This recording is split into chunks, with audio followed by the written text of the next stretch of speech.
Nama Baim Wong masuk trending topik Twitter sejak Senin, tanggal 11 Oktober tahun 2021, hingga hari ini, Selasa, tanggal 12 Oktober tahun 2021. Ini terjadi setelah viral video Baim memarahi seorang kakek karena meminta uang. Melalui video di Instagramnya, Baim menjelaskan kronologi sebelum kejadian yang terekam dalam video yang akhirnya viral. Baim mengaku kakek tersebut sudah mengikuti sejak dia keluar dari rumah sakit.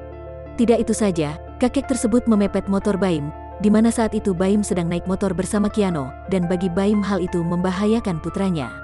Kita lagi jalan dan dia mepet, dan itu bahaya banget ya. Saya lagi bawa anak lagi dan dia tiba-tiba minta uang sama saya. Duh, ya ampun, ujar Baim. Misalkan bos gue ada di posisi saya waktu itu, mungkin persepsinya akan beda banget, dan mungkin ya, sangat berbedalah, dari caranya ngomong, cara dia minta, enggak banget deh, lanjutnya. Saat itu Baim sudah berusaha menegur dengan baik, dan memberi pesan tentang sikap kakek tersebut yang tidak baik serta berbahaya. Akhirnya Baim kembali melanjutkan perjalanan menuju ke rumah. Tapi kakek itu masih tak berhenti dan berteriak meminta uang. Saya lanjut lagi dan akhirnya ketika saya naik motor sama Kiano, dia teriak di belakang, Baim minta uang, Im minta uang, saya lihat dia masih ngikutin saya, kata Baim kemudian. Setelah sampai di rumah, hanya dalam hitungan detik, kakek itu sudah muncul di belakang Baim. Saya ke rumah lah, lumayan jauh sih, dan tiba-tiba dia muncul lagi setelah 15 detiklah saya nyampai, dan kembali dia minta uang sama saya bosku, ucap Baim. Di situ saya lumayan agak ini sih, saya bilang, Pak, tolong jangan dengan cara seperti ini, jangan, enggak boleh, lanjut Baim mengatakan ucapannya sama seperti pada video yang akhirnya viral di media sosial. Lebih lanjut Baim mengatakan, bagi yang sering melihat konten-konten YouTube miliknya, akan tahu seperti apa sikap Baim saat berhadapan dengan orang yang memaksanya untuk memberikan uang.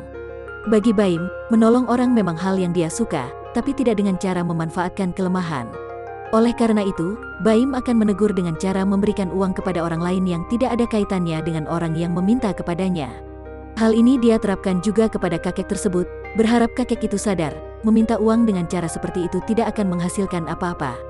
Kalau kalian sering melihat vlog saya sering lakuin itu sih. Kalau orang minta dengan cara tidak sopan atau gimana, saya sering ngelihatin, dengan cara seperti itu, lu enggak akan dapetin duit, tutur Baim. Akhirnya ngasih orang yang enggak ada hubungannya sama dia, ya sudah, lanjutnya. Baim kemudian memberi pesan atas kejadian ini. Orang bebas untuk berpendapat, suka atau tidak suka. Tapi dia jujur mengaku tidak suka saat orang menggunakan kelemahan untuk meminta uang. Kalau misalkan memperlihatkan kelemahan dia untuk mendapatkan uang, saya benci banget, kata Baim. Saya melakukan semuanya dengan hati, saya mau ngasih orang sesuai hati saya, toh itu uang-uang saya juga, kalau misalkan ada persepsi berbeda dari kalian, saya enggak apa-apa banget, karena pemikiran orang beda-beda sih, lanjutnya. Dia juga meminta maaf seandainya ada orang yang tidak setuju dengan pendapatnya. Tapi dia tidak menyesali tindakannya kepada kakek tersebut.